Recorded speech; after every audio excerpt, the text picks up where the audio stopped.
Ladies and gents, come on.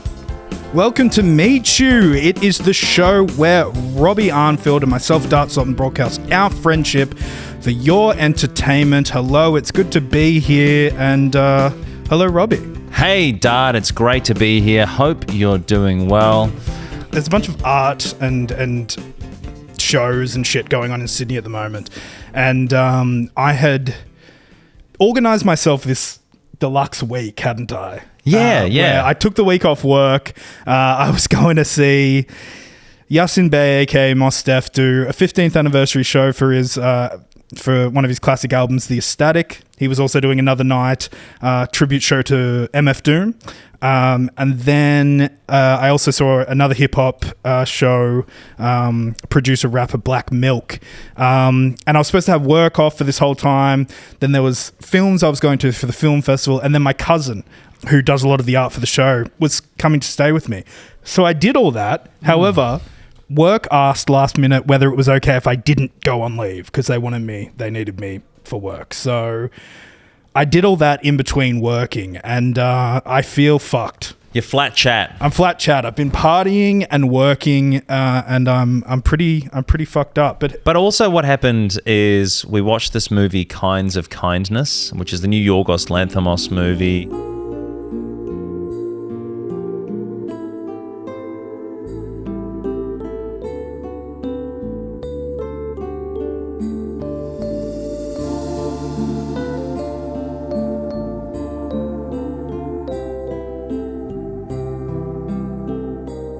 You would have seen some shit about it. It's been, the press is happening now and just coming out. So obviously he's hot off the heels of Poor Things, and it seems like, what Bridie said I think is pretty true, that he's got the big hit one and now he's wanting to be fucked again. Right. A bit more fucked. What was his big hit, Poor Things?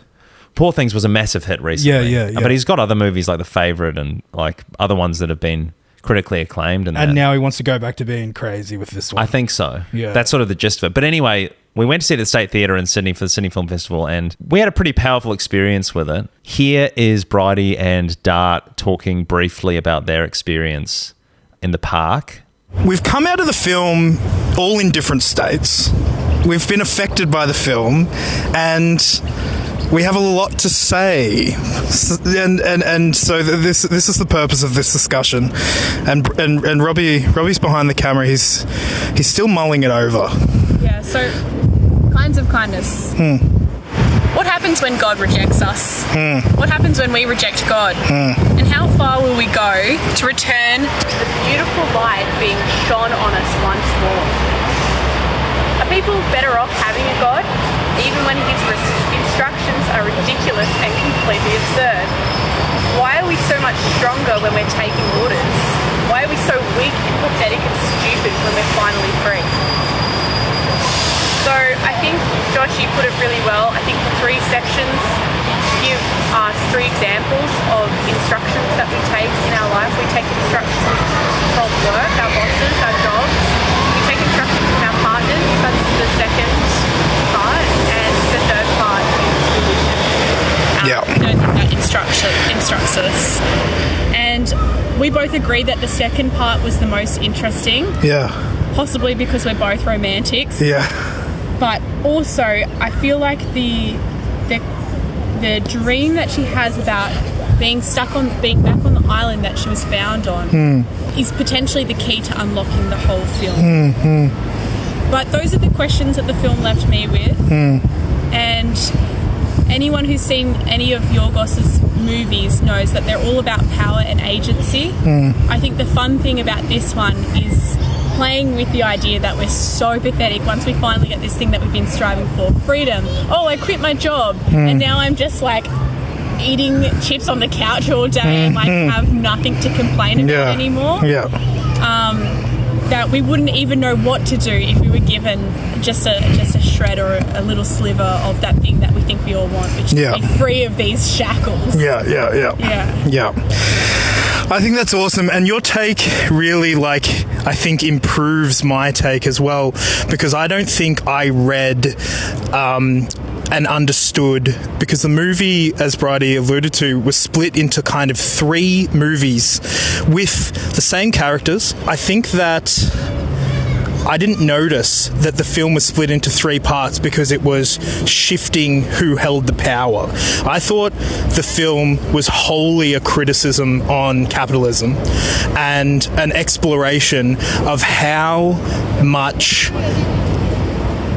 a person who holds power or perceived power, how much they can exert influence to the point where their employment, their influence, what they demand goes beyond the point of employment to a point of worship.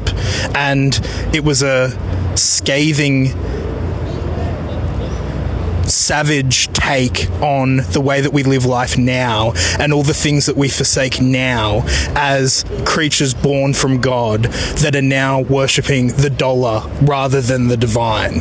And I think that Yorgos showed us how a man and a woman can forsake their own bodies, their own agency, their partners, their kids, everything, all for the sake of institution and for the feeling of belonging, and, as Emma Stone says in the film, to be able to rely on the steadier source of meaning, the steadier source of food, rather than the more nourishing meat, but less available. And I think that the pursuit of a life that is outside of capitalism would be a tough slog, but maybe ultimately a more pure life than that we live currently. That's my take. I hope that was clear. Yeah, I just wanted to say in The Lobster, they are in The Favourite as well, the quarters that it takes place in when you're in the light of of God or the Queen or, you know, the person in charge, either Willem Dafoe or Olivia Colman. Yeah. But when you're in their quarters, everything is royal and grand and beautiful, and they're picturesque houses. They're out of the pages of a magazine. Once you forsake it, for example, in The Lobster, they forsake it. The people who've forsaken the rules have to go and live outside in the bushes and run around like swine, like animals. And what biblical story does that remind you of? You tell me. The Garden of Eden. Bible version. I'm going to church after this. Yeah. The Garden of Eden. Yeah. And when you defy the rule, you're cast out.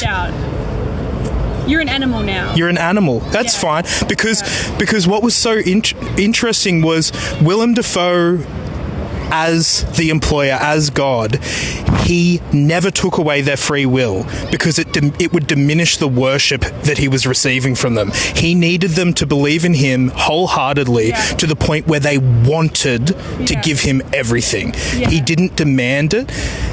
He couldn't control them to do it. He could only ask of them.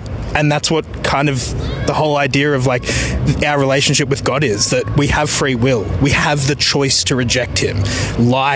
Because what would worship mean if it didn't come from free will? It would be diminished because it would have no meaning.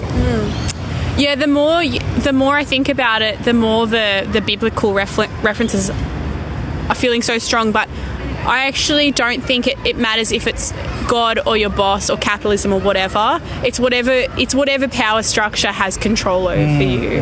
It doesn't matter. And that's the strength of having those 3 examples play out. It's like you can show that whatever it is that you've submitted yourself to, you need to ask yourself, as much as you begrudge it and curse it, think this is stupid, how far would you actually get without it? Yeah. How far along the road would you be able to get along and self serve and survive without that structure? And I think that when we put that question to ourselves as human beings, or if we're forced to face that question, like when she's on the deserted island, she has to eat another person, I think we find a pretty confronting answer. And I think that humans like to think of themselves as free thinking and that we don't need God. But yeah, I like how he likes to sort of kick us almost out off the ledge and go, okay, see how you go. I completely agree. You're making me realise that when Emma Stone is cast away to that island and forced to eat someone that we see in the second act, we're given glimpses of what truly happened to lead into her being cast out. And the characters recount a false past. They say that she reacted so well despite being fed something that she doesn't usually like, but then when it shows the memories, she's acting outside of the script. So I think what happened is quite literally she was cast out of paradise by Willem Dafoe and forced to endure cannibalism, solitude, and a life without meaning, and then welcomed back and given the opportunity to re-employ herself under the regime. Very cool. Yeah, I think that's... It was a great film. I think that it's really, what was really interesting about Kinds of Kindness is that it really distilled what it meant to gain worship from someone as a mortal human in the context of religion being taken away, and why that worship is valued, why it's so powerful to have someone so indebted, endeared, and controlled by you that every mundane decision, everything is done in your name. And I've never seen a film that talks about that and discusses that. I just thought it was done originally. It was an original idea that was executed flawlessly. So that's why I really fucking liked it. I guess the reason I bring it up is not to so much get into the weeds of the movie itself, because I know a lot of people won't have seen it, but more so to sort of bring light to something that seems to have happened for you just shy of watching that movie, which was you basically had an epiphany. That's kind of what you said. I did say that, and I which is another word that has a lot of religious connotation. Yeah, we flirted with the idea. I talked about I've never done a nang, and we talked about me doing my first nang on camera. Since talking about this, Robbie and I haven't really come to a decisive decision about it, but ultimately I think it would be kind of boring, because if you've ever done nangs before, you just get really fucked up. You're not really talking. And I don't know how super comfortable I am looking like a fucking junkie. And you're wearing a mask. And I'm wearing a mask and I'm uncomfortable with Which that. is because I'm sort of fine with it a little bit. I don't really mind because it's so short-lived. It is so short-lived. But the interesting thing, the reason I bring this up is I tried nangs. You didn't just try nangs, my dude. You bought a fucking canister. Such that you don't... Usually with nangs, you'll need to get the little tube thing, whatever they're called. Yeah. And the nang. And then you'll get sort of an intermediary device to kind of expel it into a balloon. But you've just got balloons and you've got this canister that's like... that can just release as much as you want. Yeah. You've got no way of measuring except for whether the balloon pops or not. Which it did. Really? On one of the occasions? Bridie popped one. That's so funny. We had Brides here, we had Rob here, we had Jordo here, and we were just filling up nangs, listening to music and having a real... But I mean, you can't... is what you're saying, bring up the nangs, that you had the epiphany from the nang? Because obviously I was talking about my experience where... the Nang-like experience is one where you kind of have an epiphany-like feeling, but you can't remember anything worthwhile from that experience. So what happened after the first night I tried Nangs? We did 2 nights in a row. After the first night, I'd taken a slew of other drugs as well, and I was really fucked up, but I had a feeling of almost an alarmingly large amount of profound thoughts being almost poured into my head, and I felt like a funnel, and I just was almost sitting in silence writing these into my phone. And this is pretty vulnerable for me, but I thought I could read them to you and the audience, and it could be a one-off segment called Profound or Pathetic. So if you want to join in on this segment, all you really need to do is listen to what I'm about to read you on my phone and decide whether you think it's profound or pathetic. And I don't want any middle ground. You have to commit to one of those options. Because if you think it's kind of pathetic, but definitely not profound, go with pathetic, all right? Go to the closest one that you land on. Are you comfortable with that? Sounds good, Dart. Let's roll. All right, so...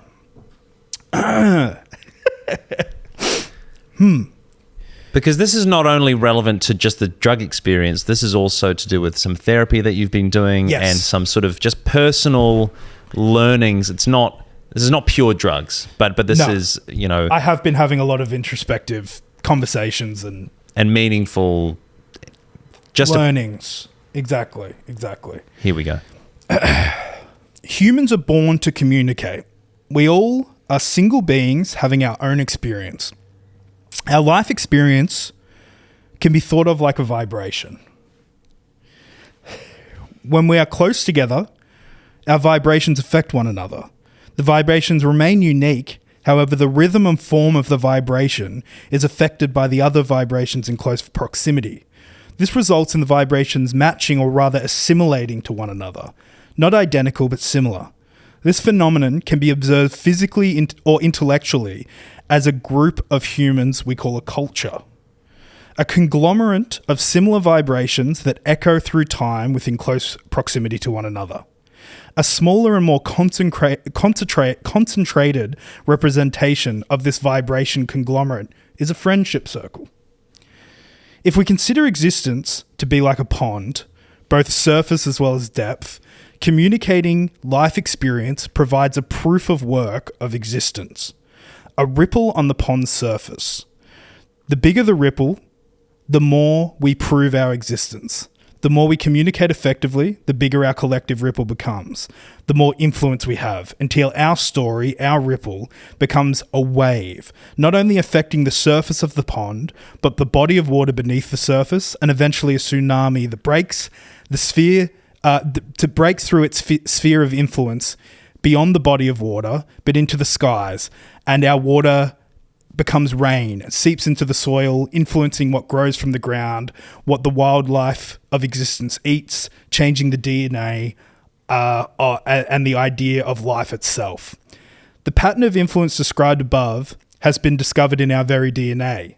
We were born in a body of water, forming until we were fish, and then we grew legs and walked out of the pond into the wider world. This pattern repeats and grows. Our story becomes so all-encompassing that we become the new natural flow of the pond. Nothing exists but us. Nothing is born unless from us. We become the new God. Okay. Just let that simmer for a second. This is just a lot. It's a lot. Let's Okay. All right. Let's just for a moment. We'll let that moment breathe. Yep. The pattern of us telling our story, our ripple, it repeats and it grows. And our story becomes so all-encompassing, our ripple becomes so all-encompassing that we become eventually the new natural flow of the pond instead of a ripple. Nothing exists but us. Nothing is born unless from us. We become the new God. Perhaps the universe is so vast, not because there are other civilizations for us to discover, but it's to accommodate for our blasphemous growth. What I just described is the path, could be considered the path of Satan. Why? Because this vibration leads to a rejection of the current God, the current flow of the pond, and the state of everything. Does God not want us to grow, to evolve? Does God want us to remain meek, to remain motionless, to accept the current fabric of things, and to not multiply and teach and sing and yell unless in his name? Does God only want any sense of love, adulation, and passion to be sent in his direction? If sent anywhere else would be in rejection of God's divine order. Was that Lucifer's sin that caused him to be cast from heaven? Did Lucifer desire to send his adulation in a separate direction, a blasphemous direction?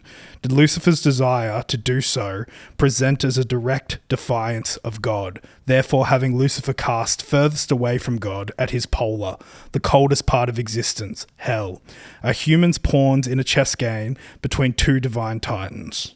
I've got a little bit more.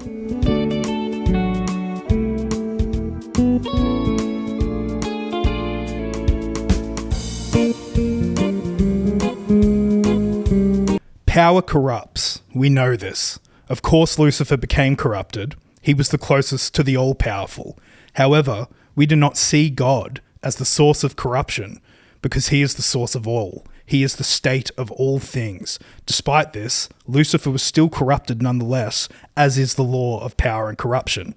As God is all-powerful, despite corruption being born from him, he himself is not the source, as he is all things and therefore incapable of corruption. It is this paradox that birthed God. It is this paradox that makes him divine. Is that the end? No. Fuck. All right. Yep. Keep going. This is why we were created, a middle ground between God and the devil, because pride desires worship. That is why worship of other things, hedonism, pride, worship of oneself, despite these false idols being born from God, the fact that they are not God makes our worship of them blasphemous, because it increases our vibration, our influence, and therefore it disrupts the existing flow of the world. But to give everything to God, your wife, your love, beyond any capacity, more than you love your wife, your child, that is holy because it vibrates in unison with the current flow of everything. God's way is to surrender to the natural order of things, to live and die and be thankful for what we have. The path we walk is closer to Satan's as our progression, our worship of money, of technology gets us closer to conquering life, to cheating death, closer to normality, closer to immortality, closer to godhood.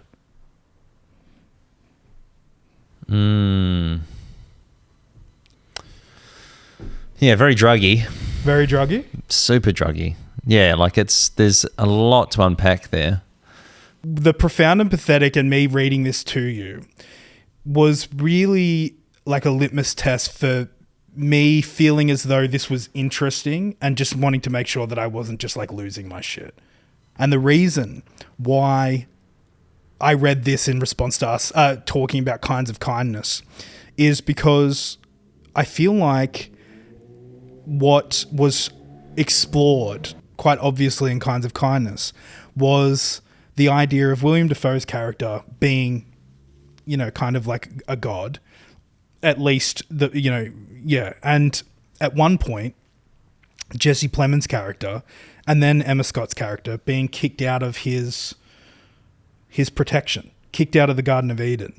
And I think if you like read biblical tales, and even like if we just, you know, everyone knows the story of Garden of Eden, and humans being cast out of the Garden of Eden.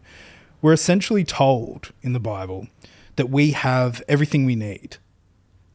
God has given us everything we need to exist. But our main goal, it seems, as a species, seems to be progression.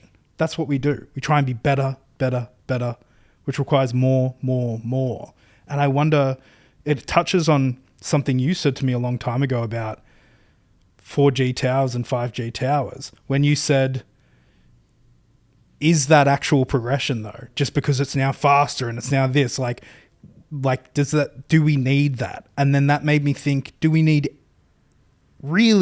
anything that we're making? Why, like, you know, it's all to accommodate this crazy, unsustainable, we're constantly like building as we run because we're running too fast from the path that we're building. But then religious scriptures all tell us that we've got everything we need right now. So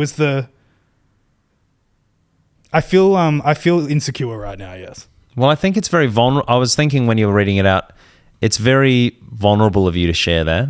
And so I appreciate that. I think it wouldn't be easy to... Yeah, I feel like it's not the same, but similar to me sharing my earnest photography. Yeah, in the sense it honestly is. I'm like, is this cool? That's what it is. Yeah. I really enjoy writing things because it feels like a commitment to an idea that you've written it down and that you're willing to put it to someone and say, what do you think of this? Yeah. And that's what I wanted to do because I want to know what you think of it. So if you think that it sounds like just typical drug babble, sure. But if I don't know, if you think otherwise, tell me. Profound or pathetic? I mean, what came to mind when you were reading it?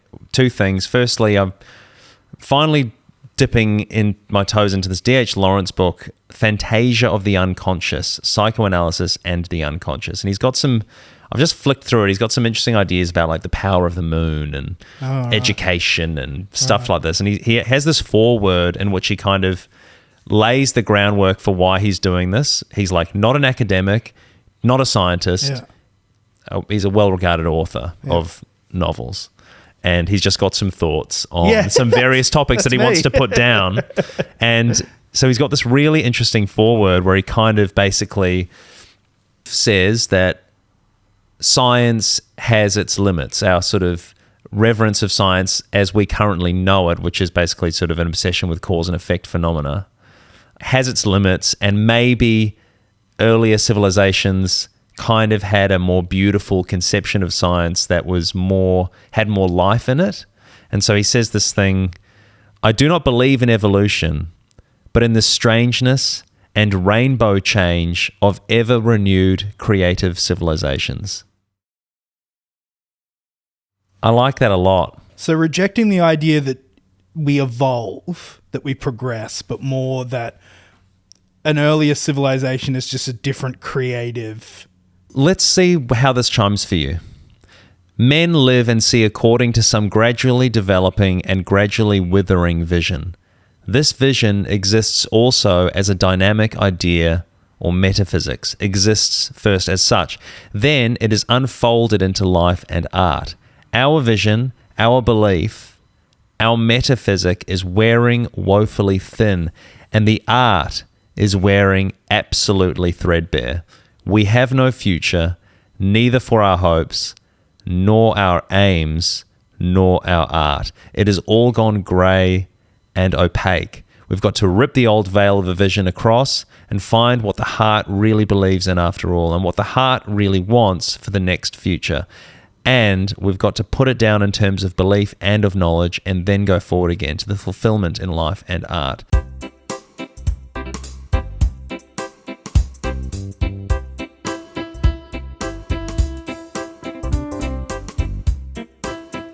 Is that just an innate human trait that we will just fucking shit the bed with whatever we're given? Now, the other thing that came up for me as I was talking to my good friend Ben, he's got this idea that an idea is only worth as much as it is able to be communicated. Absolutely.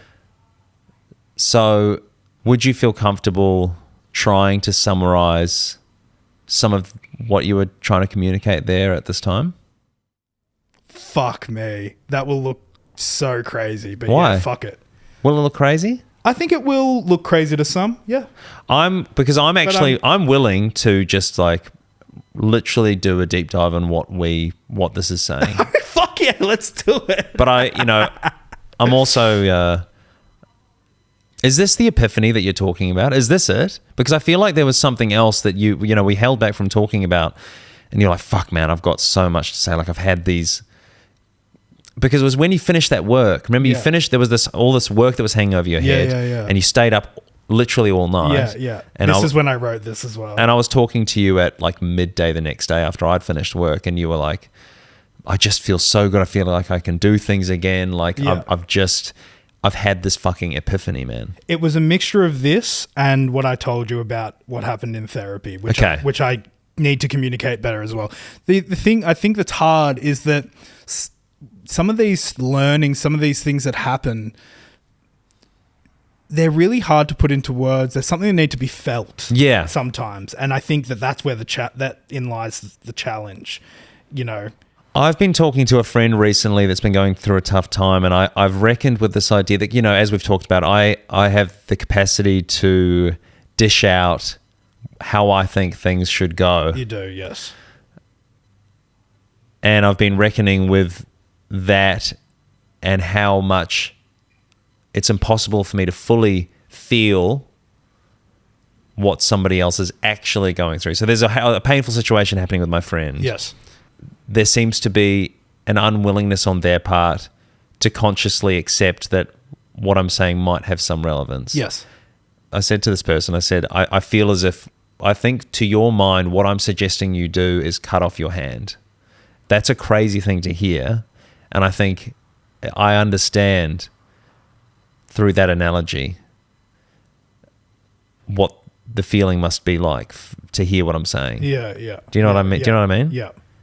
Speaking of hands as well, can I just say very quickly, housemate and friend of the show, Will, his friend in Canada got his hand chopped off in the street with a machete by a crazy man. Some years back, I'm serious. That's awful. Some years back, fucked up, not fully, like hacked it and was almost off, got reattached, hasn't got full capability with it, but it's led to him not being able to sleep properly because he screams throughout the night. He has horrible night terrors and they won't go away no matter what substances he uses. Awful. And him and his partner sleep in different rooms because it's so intense. That's awful. Isn't that horrible? Yeah, I'm really sorry to hear that. Yeah, that's really awful. That's really awful. So fucked. Yeah, yeah, yeah. So you got it pretty good, huh? You must have it pretty bloody good. This is going to be the weirdest episode of our show. Something else I wrote in this thing, which is, you know, what you talked about how, you know, giving your thing and it just not being received by, it's happened with me, it's happened with this other friend that you're talking about. In the context of religion, the Bible is the answer, right? It tells us everything we should know to a religious person. If you're a Christian, the Christian Bible is all you need. It tells us what's going to happen in the end, and it tells us the rules. But it doesn't tell us how to get there, because if it told us how to get to the end, we would follow that by the letter, and therefore we would have no free will. It's the burden of free will, the burden of choice that makes the decisions that we make throughout life relevant. Because if otherwise we would just be a computer. You know what I mean? So I think why I bring that up, saying to your friends, sometimes the answer is very plain. Go for a walk, you'll feel better. Go something, you'll blah, blah, blah. But the answer's actually not enough. It's the journey that someone needs to go through to realize that answer that's actually the answer. It's not just the stop smoking. I fucking keep saying this, man, but Miley Cyrus said it best. It's the climb. It's the climb. It is the climb. It is literally the climb. Yep. Yeah. Yep. Okay, I'm going to show you something. You ready? Yep.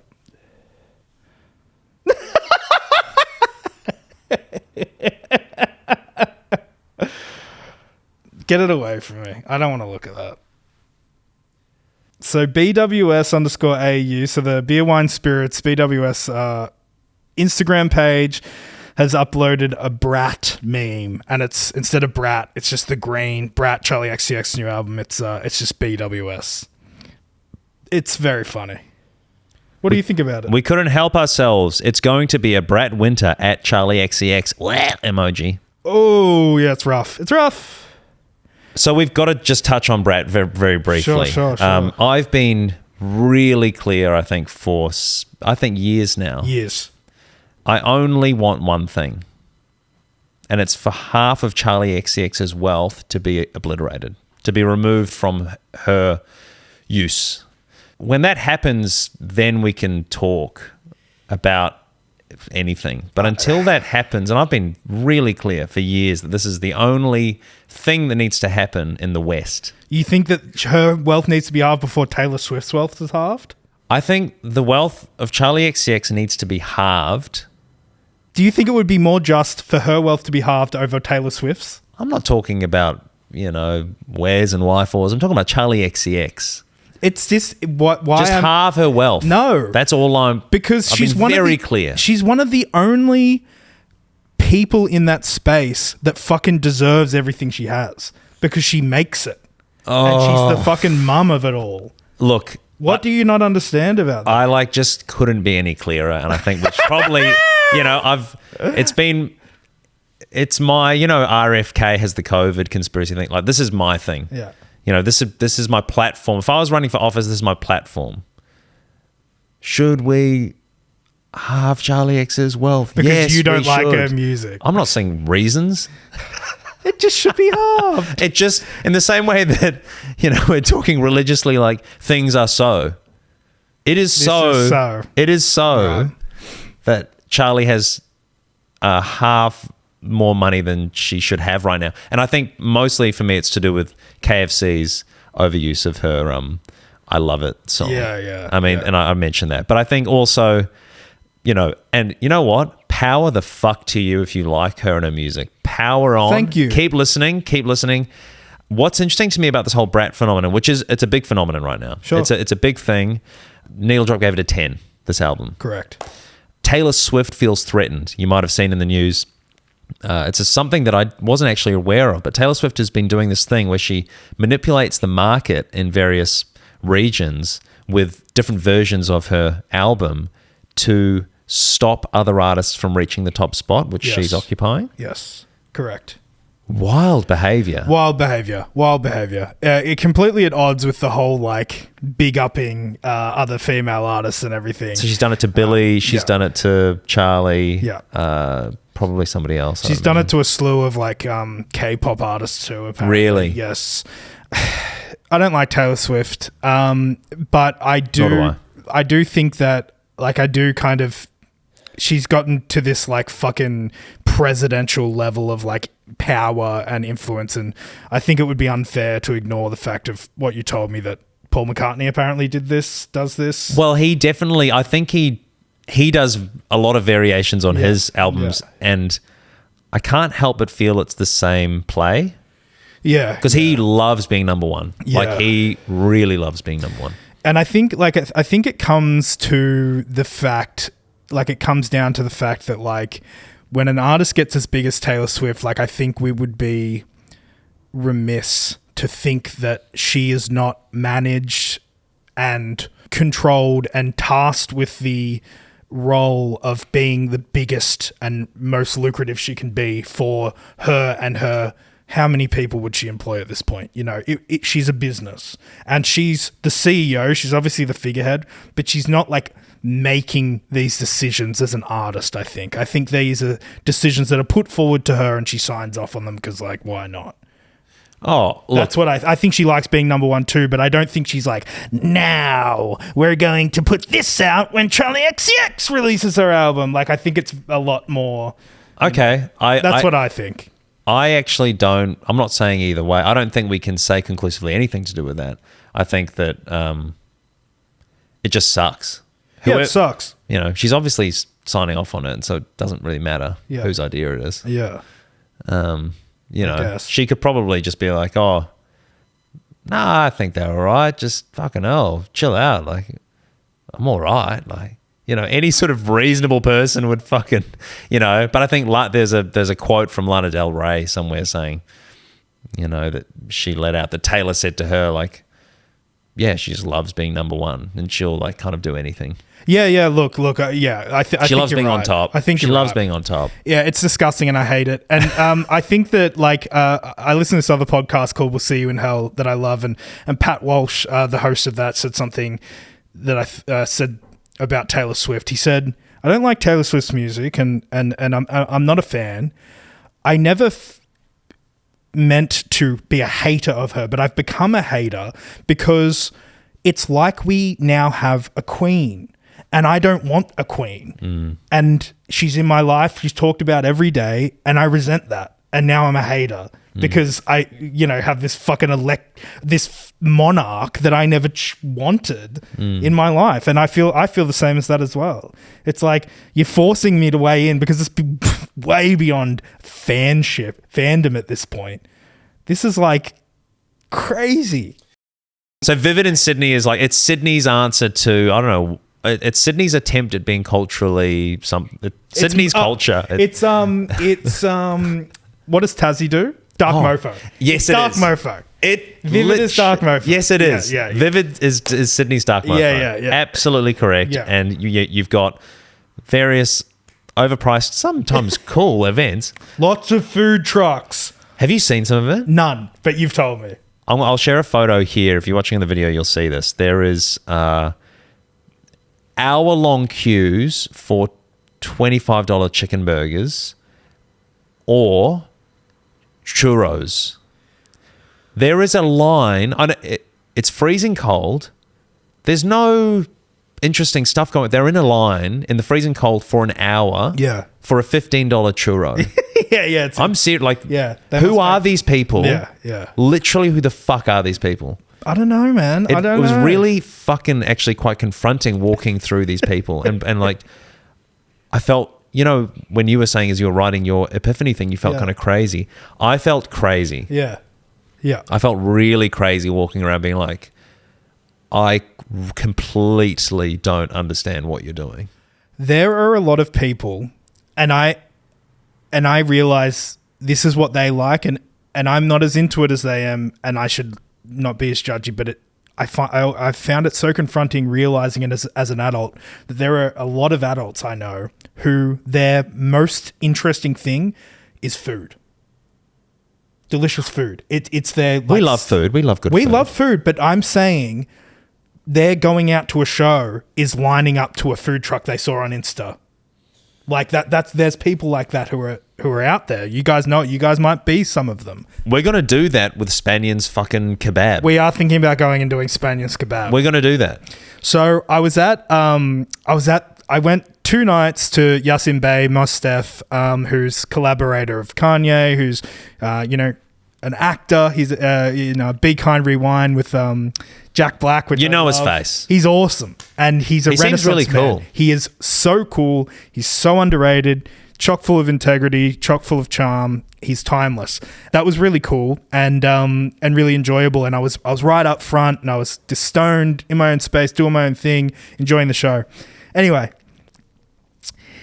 as you might have seen in that clip, he sets up a blank canvas on the DJ decks that drapes over, and he's kind of spray paints it how he feels during the show.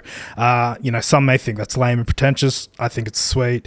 I think it's cool. And on the first night, he chucked out to the crowd when it was done. Some lucky dude ran up and jumped it and got this thing. So anyway, people are like hanging around after the show, and it's just him and a DJ, and they do the show and they finish, and a few people are still around, and they pack up, and Mostef's gone. And then this like white middle-aged lady like approaches the stage, and at this point, Mostef and the DJ, the only performers, are not on the stage anymore. It's like crew people. And she walks up to the stage and she's like, guys, thank you. And this was like Vivid staff on the stage at this point, like cleaning up, and they were like, she's like, thank you guys, thank you. And it was just so... Facetious? No, serious. Like she was like, thank you for the amazing show. But it was like Vivid. It was like Carriageworks staff just like cleaning up. Yeah, right. And it was really funny to me how she did that. Like, thank you guys. Thank you so much. It was like, I think she just didn't realize what was going on. And I just was perplexed. It just was so funny. Was she fucked up? No. Do you know what's fucked up about that is like, I've literally done that. I did something cringe and similar too. Mate, I saw Tame Impala at Splendor in the Grass. Yeah. I was at the front. They're packing down. Now I know this because I'm a freak. But one of the guys from Pond. Yep. Kev obviously kindly got him on board as like a techie in the Tame tour. Right. So it's like, you're just helping your mate out with a job. Yeah. He was packing, he's I think guitar tech or something. He was packing down the stuff and I was like, Shiny Joe! Shiny Joe! Is that his nickname? Yeah. So he's a musician called Shiny Joe Ryan. Right, okay. And I was like, Shiny Joe!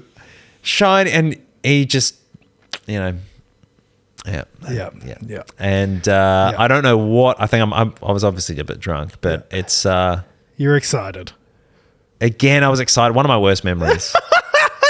All right, well, I'll match it. I was at Gizfest, King Gizzard's Festival, and Tropical Fuckstorm were playing, who I love, and they played, and I loved the set, and they were packing up. The band was packing up their own shit at the end of the show, and I walked up, and the head guy, what's his name, Lillard? I don't know. The main guy was there, and I said, hey, absolutely loved the most recent album, man. So fucking good, so good. And he was like, thanks, man. Glad you enjoyed. And it was just like, I think I expected more. Like, it was just awkward. It's just an awkward moment. I was just like, fuck this. There's nothing that they can say back to you. They don't have anything to say back to me. No. Which is why Robbie and I were talking about this the other night. Well, I think we're both on the same page that we don't really have any interest in meeting our heroes much. Not anymore, because No, I've got not too anymore. many experiences where it's just too painful to even think about them. But one came up today, actually. I think I've told you about this. I'm not sure if I've told you about this, but, you know, love the band Unknown Mortal Orchestra. Yes. Around the time of they put out their album 2, Ruben is still a prolific tweeter, and he tweeted out this random thing. He's like, if you come to the show as if you look like you're in Sun Ra's Orchestra, who's this random, Okay. I'll give you something cool. Okay. All right. I, borrowed some things from my sister, made myself look all weird and crazy, psychedelic, Yeah, right? Yeah. Mitch came along, Yeah. my friend Mitch, our friend Mitch. Kindly got dressed up as well, looked crazy. Got to the gig, Seki wouldn't let me in. I looked too fucked. And I was so deflated. I was like, no, it's this tweet. Oh, it's awful. It's this tweet. And they're like, looking like, this is a few years, right, it's like, 12 years ago, 10 years ago. Yeah. So, you look fucked, like fuck off. Like, no way. And so I'm traipsing around being like, geez, I've got to get this tweet up. Bro. Yeah, it was heinous. Eventually got let in. Show was great. Went up to him after the show and said, hey, Ruben, I'm wearing the tweet. And he's a bit confused, obviously, because he was probably off his head when he tweeted it. Oh, God, that's not your fault. Oh, God, it was embarrassing. he's like, kindly, he's like, oh, right, like, of course. Like, and he kindly, he took us over to the merch stand and he gave us a couple of shirts for free. So it was very nice of him. That's awesome. And I've got a picture. If I can find the picture, I'll include it here. Hell yeah. A really uniquely awkward time in my life where I felt like I wanted to do that stuff. I've said it on pod before, I'll say it again. It's okay to be young and cringe.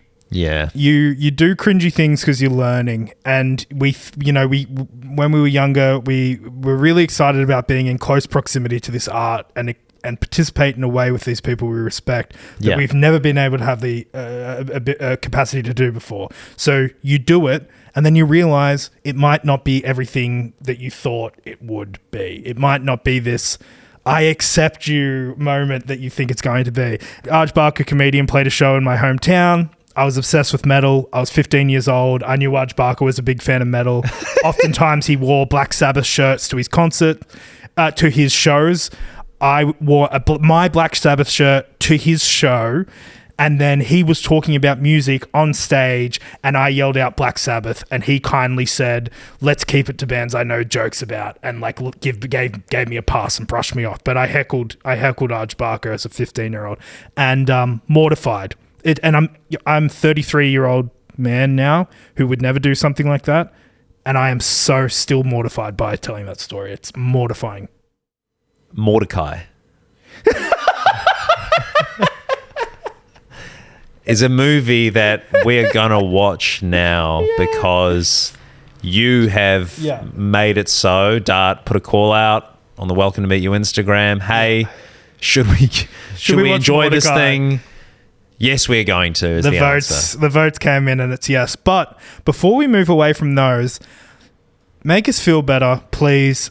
I think it would, as an act of solidarity, Piss Gold, tell us times where you have met a hero or met a celebrity and tried to do a thing and it didn't get pulled off. Because I'm sure you all have this story, and I think they're awesome.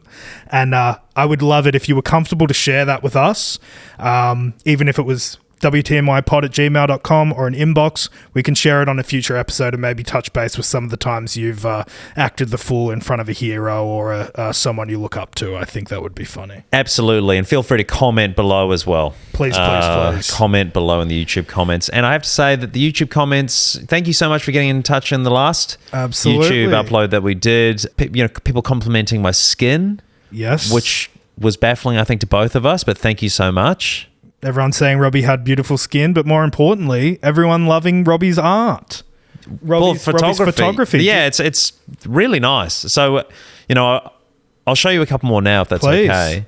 I don't know. I guess this is called Boom or Doom, really. Robbie's photography, Boom or Doom. Yeah. Maybe we need to come up with a better name for it. Maybe. But yeah, that's honestly super affirming and It's awesome. really lovely. And it's kind of, I'm going to continue. Yeah, please do. You've got a real talent for it. And I also think I have to represent the piss cult and say people are pleading for more Robbie's erotica. That will come. Okay. That will come. Literally. Okay, so there's going to be 3 here. 3 pictures that I've taken. Number 1, Boom or Doom. It's an immediate boom. That's really good, man. It's a good one. Love it. I love the lighting. I love it's very beautifully lit. It's not altered. No. There's a beauty in like abandoned office spaces, right? I like being at work alone when no one's there. It's a beautiful photograph. Well done. Thank you. You need to do a show, man. You need to do a showing. Oh, that's very kind. That's really, really kind. Number 2. Do I know this? Was I there when you took this? This was the night where you confronted the abusive man in the alleyway. Robbie was taking this while I was getting beaten up. No. No. Yeah, that's a boom. I like the first one better, but this is beautiful also. The single source of light in the middle, reaching up to the sky. The dirty rain marks coming down. Very cool. Very boom. Thanks. We've got to change the name. I'm probably going to give him all a boom. I'm a fan of his photography. And the 3rd one.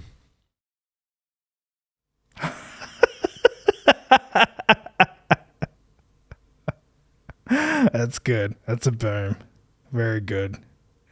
Oh my gosh, the bare feet. So deep in the hood. Swallowed up. That's awesome. That's very nice of you. Thank you. Yeah, that's awesome. Thank you. Keep going. 1, 2, 3. Let me know. Honest thoughts. Boom or dooms on Robbie's Boom or photography. doom. And hey, his skin. And hey, Still good? skin, all right? And we will be back with you very shortly. We said be right back and we're going to be in like completely different clothes. No, I know. All right. Okay. One, right. 2, and up. Fuck. Fuck you, Hey. Megan Trainor. I actually don't hate Megan Trainor anymore. I think Megan Trainor's on a redemption arc. Say more. I think she's kind of like taken the bullying on the chin. She's married the kid from Spy Kids. I think she's living a more reserved, chilled out life, and she's just doing her thing. And I think it's hard to hate on someone who's doing that. Yeah, right. She's not like... This is what I mean. Like she's, what's going... Because- this is part of my menagerie, irrespective of what you're about to say about her. Yeah. I foresaw this. This is Megan Trainor, and I assume her 2 children. yeah. With Spy 2... Kids. The Spy Kids actor that you Yeah. told me about. I didn't Yeah. realize this, but don't Spy they look Kids like... kids. Don't they look like... I've never seen more AI generated... Yeah. Well, that's what low testosterone does. Right. And that's why we're sponsored by... That's why we are sponsored by... Osher Gunsberg's new... Men's supplement.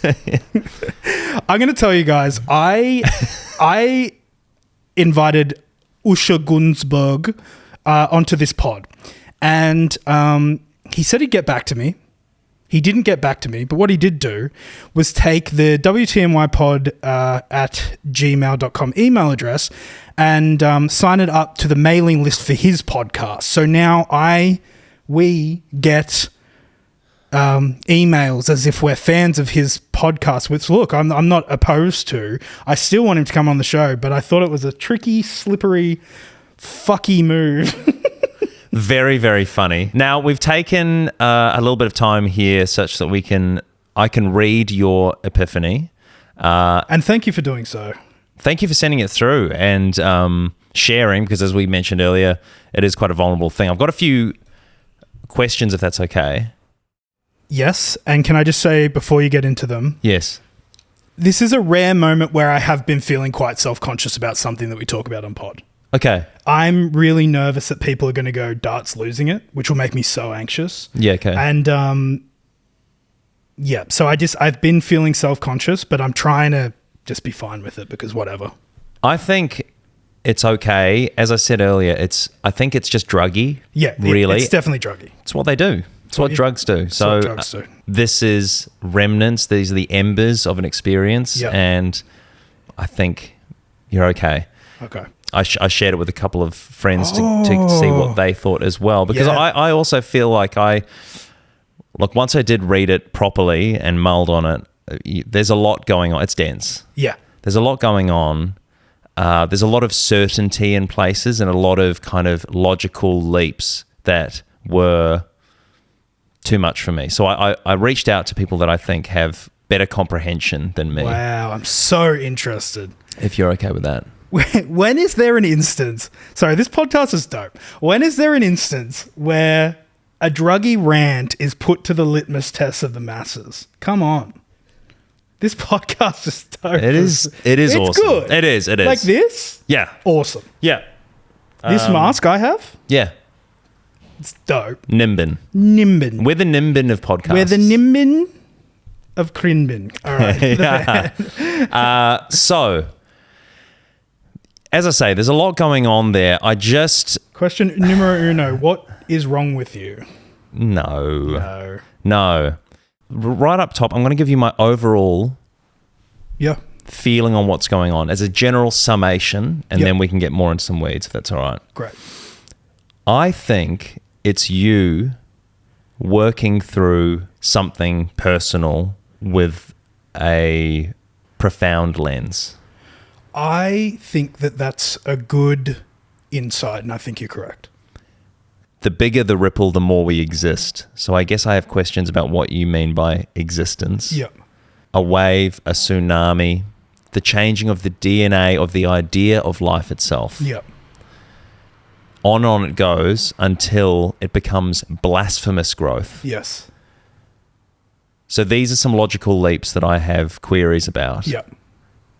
Do you feel comfortable to speak more on them? Yeah, absolutely. Go ahead. First of all, I'll say that I think the biggest issue with what I wrote is, and I'm not applying that to, it was just thoughts that I had and I put them down. And I think if they sound particularly hard to relate to, I think it's because I was brought up in a very religious family. They're not so much anymore, but when I was a kid, really religious, and we would go to church every Sunday and I would go to youth group on Friday, and I was very much encouraged to basically my main friends be at the church and that being a great thing, and everything. It was very, very full on. You, I'm sure, can all relate to is how indoctrinated you become as a kid, no matter what it is, whether it's the institution of a church, whether it's the institution of a sport club that you and your dad went to all the time. You pick up these principles, and even though you change and become a completely different person, an adult, than you were when you were a kid, you have this like benchmark of what matters that I feel like is very hard to overcome, that's instilled with you as a child, right? So I guess I see things through the lens of religion, and the Christian faith, as far as I understand it, and a lot of faiths in general, talk about God above all. Marriage, for example. You're making a commitment to your wife under God. You are not supposed to love your children, your wife, anyone more than you love God. You are supposed to love God more than all.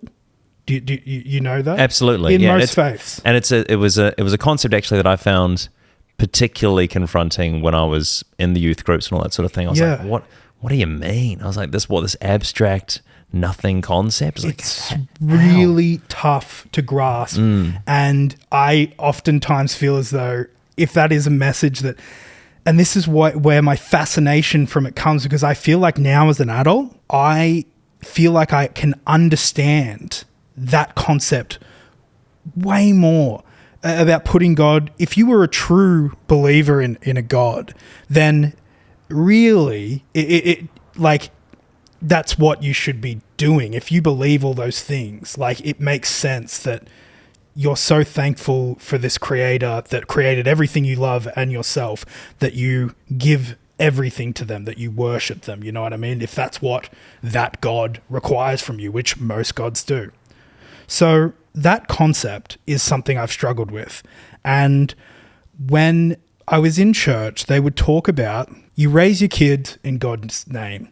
You are a good husband and a good partner in the name of God. You give tithes. You give everything. You live as a Christian. You live for God, right? And then what I've been thinking about, and what basically the whole crux of that bullshit that I wrote is that I've been hearing since I was a kid from, and it's this thing that's been said by religious people forever. We're straying from the path of God. We're straying from the path of God. We're doing this, we're doing that. And it's just made me think, what if we don't go extinct? What's the outcome for us? We're not going to stop. We're going to, when would we ever, as a species, go, we're good enough, we're healthy enough, we live long enough, let's stop. We've seen enough. We're never going to do it. So if we don't go extinct, do you not feel that we're just going to grow and grow and grow and grow and grow and grow and expand out to the universe? And it's this lofty idea, this lofty thinking thousands, millions of years into the future. It's just a thought that I'm exploring, and it made me think, are we straying from the path of a God by being so fixated on growth, being so fixated on advancement? And it's just not something I don't ever hear talked about, even by religious people. Essentially, when I'm saying blasphemous growth, it's like that. Wanting more. Serving the self. Yeah. Rather than serving a higher power. Sacrifice. And surrendering. And surrender, it just seems so at odds with something that else that we seem to hold true as a species, which is that the happiest people, the most content people are content with what we have. Yes. Yeah, that we have everything we need, but then we act in direct defiance to that, I think, as a species. Right. We all also want to progress and get better constantly. Yeah. Gosh, there's a lot going on there. There's a lot. I think when we say things like as a species, I'm not sure I want to sign off on that myself, but I'm not, especially when we talk about influence. It's interesting to even think about the concept of kind of autonomy. Yeah. When it comes to the plebs. Yeah. Us even. Yeah. Right? Like, we might not even be talking the right language. No. You know, how much are we kidding ourselves, basically? Yeah. Really. And, you know, even through charity and whatever, I mean, there's always a paradise beyond your immediate experience or something that you're gaining. Yeah. There's always some gain, it seems, through any process that you adhere to. Yeah. In a conscious way. So D.H. Lawrence writes in this book, it's really interesting. He goes, the term unconscious is only another word for life. The active, self-evolving soul bringing forth its own incarnation and self-manifestation. The whole goal of the unconscious soul, the whole goal of life. Incarnation and self-manifestation. Maybe flies in the face. I mean, this theory at least potentially might fly in the face of maybe the Christian one, which is I get stuck on that. In God's name. I get stuck on something that with religion that always challenged me is exactly what we're talking about right now. The idea of worship and why an all-wise, all-knowing God requires worship.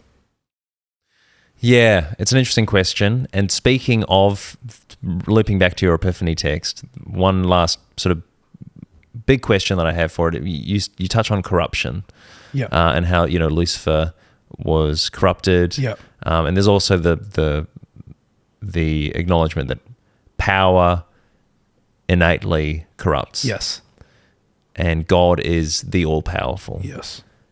But God is not capable of corruption or is somehow separate to corruption through being the almighty powerful. Yeah, because he's like the state of all things, it would be incorrect to say that there is an error because or a corruption because he is. That's an interesting thing to think about because it's like then we have to question the definition that power in itself corrupts, I think. Well, yeah, I guess. Or is there another word for the power that we're meaning when we talk about God? Because maybe that's the case. Yeah. Because I don't know.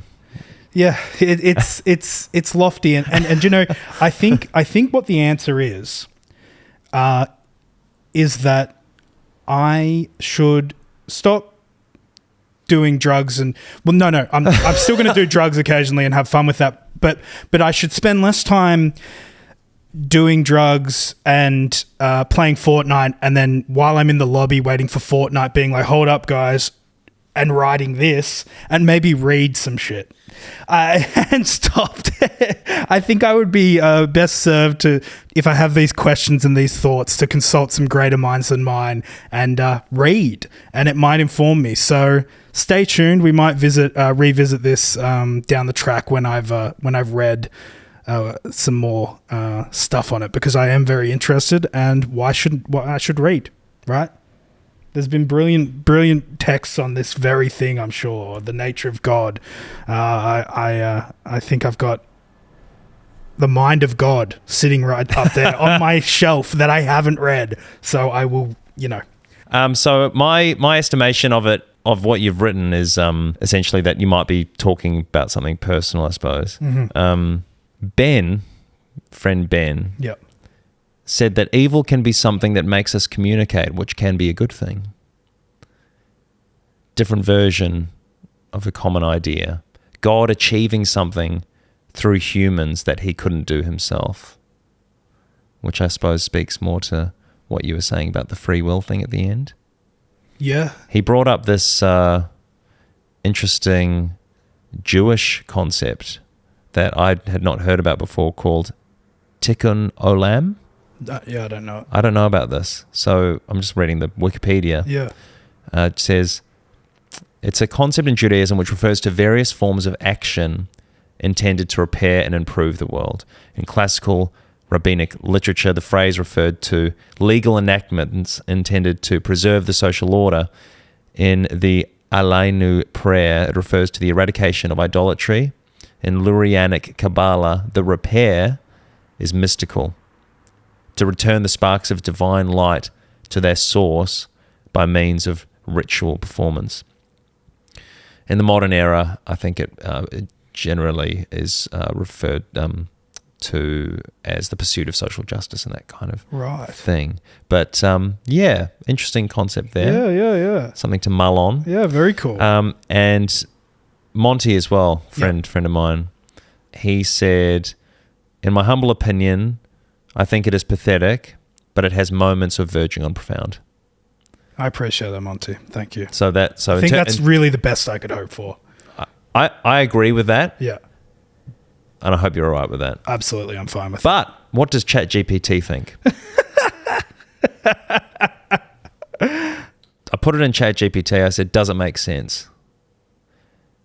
Chat says, the initial stimulus presents a complex and metaphorical argument about human communication, influence, and the interplay between divine order and rebellion. It suggests that human interactions and cultural development can lead to a disruption of the natural order, equating this disruption with the path of Satan. It then explores the idea of worship and its implications for aligning with God's will versus pursuing personal power and influence. While dense and philosophical, the stimulus does make sense as a nuanced exploration of these themes. ChatGPT in my corner. That is absolutely what I wish I was able to summarize what I was saying. That's what it is. Ridiculous, isn't it? It's so good. It's awesome. Our little child. Thank you, little Miss GPT. Little Miss GPT.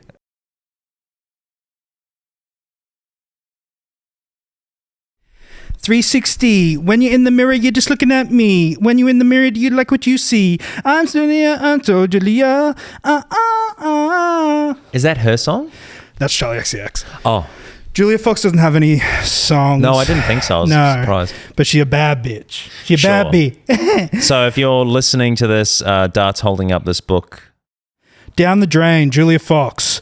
It's her memoir. It's her memoir. 35, is she, or something like that? Something like that. Julia Fox is a multidisciplinary artist. She had a fashion label, published art books, and held numerous exhibitions in New York and Los Angeles. She inspired the character in her breakout role, the Safdie brothers' Uncut Gems, and has acted in numerous films since. She's a fashion trailblazer, a strong advocate for sustainability and do-it-yourself attitude. She is a single mum and currently lives in New York with her son Valentino. Apparently, this is what I should have read. Oh, jeez.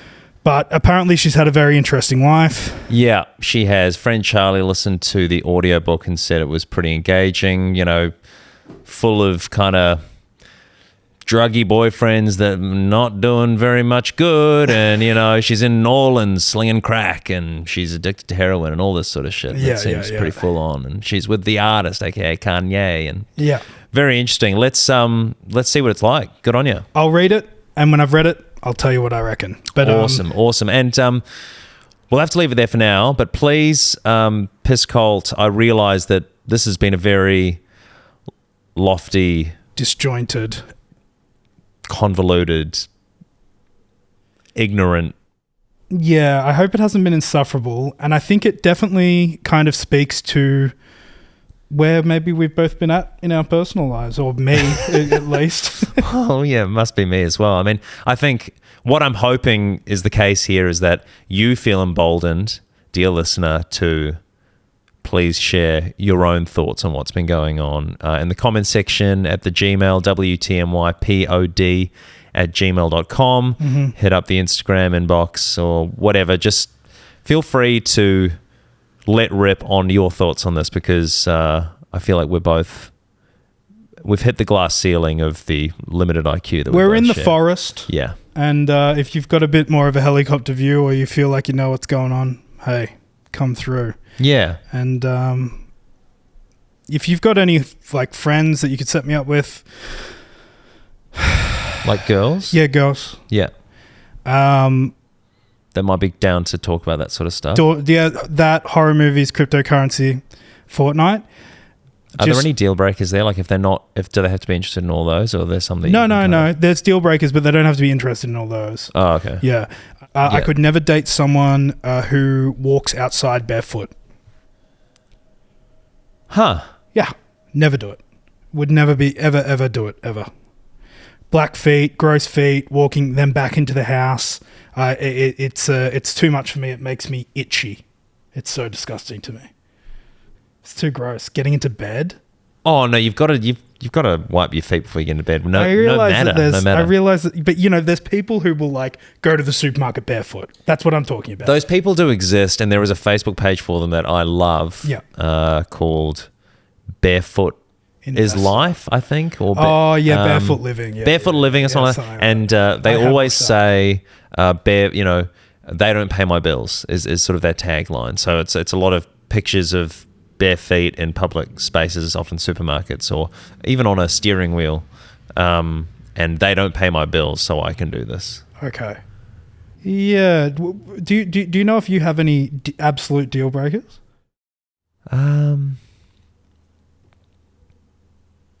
I think a university degree is pretty important, yeah. What about ATAR? No, ATAR doesn't really matter. Okay. It's more like if you have evidence of a tertiary education, it doesn't have to be framed, but often if they give you one that's tangible, I'll have to see that. Or if there's an email saying that it's on the way, then that's fine too. Okay. So you need to see the document. Oh. Wet signature and everything. Oh, but it's just like my thing. It doesn't really matter. But everybody's got that stuff. Come on, brats. Come on. Have a bratty week. Be as slutty as you can. Go fuck. Bye. Thank you. See you next week.